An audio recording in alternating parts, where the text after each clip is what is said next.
자, 이런 가운데 이스라엘 군이 보병이 하마스 기습 공격 이후 처음으로 가자지구 내에서 본격적으로 작전을 펼쳤습니다. 대규모 지상군 투입을 앞두고 있는 이스라엘이 이제 시작이다 이렇게 경고하고 있는데 사실 민간인 피해가 좀 걱정되지 않습니까? 계속 공격을 강행할 수 있을까요?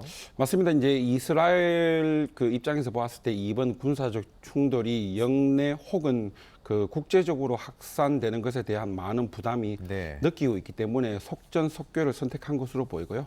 이러한 측면에서 봤을 때는 최선보다는 차악을 고려하지 않을 수 없는 상황으로 보입니다. 하마스가 그 게릴라식 전투를 지속한다고 하면은 민간인 피해가 더욱더 심화될 것이 분명하기 때문에 그런 피해가 심화되기 전에 이제 속전속결을 하겠다는 것이 이제 이스라엘의 기본적인 입장으로 보입니다. 네, 기본적으로 좀 이스라엘과 하마스 정규군이 아니기 때문에 병력 군사력 차이가 큰데 대규모 지상전이 전개된다면 이스라엘이 좀 유리하지 않을까 하는 생각도 드는데 어떻게 보세요?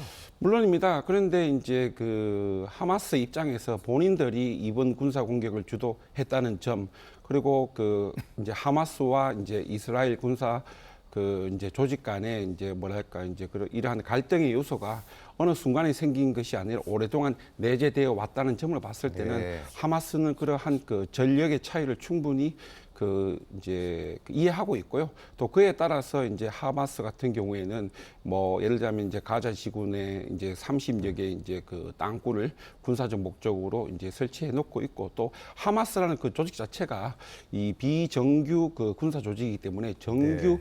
군사 조직하고는 다르게 직접 그 이제 군사 작전을 이제 그 어떻게 보면 그 커맨드 앤 컨트롤하는 그 사령부 자체가 산재되어 있기 때문에 이제 정규군이 어떻게 보면은 이제 정규전 방식으로 그 하마스의 그 군사적 공격을 격퇴하는 데는 좀 나름대로의 또 어려움도 직면하게 될 것으로 보입니다. 네, 이번 이스라엘과 하마스의 충돌에 지금 헤즈볼라, 친이란 무장정파죠, 레바논에 참전 가능성을 시사하면서 어떻게 보면 중동 전쟁으로 확대되지 않을까 이런 우려의 목소리가 있거든요. 어떻게 보십니까?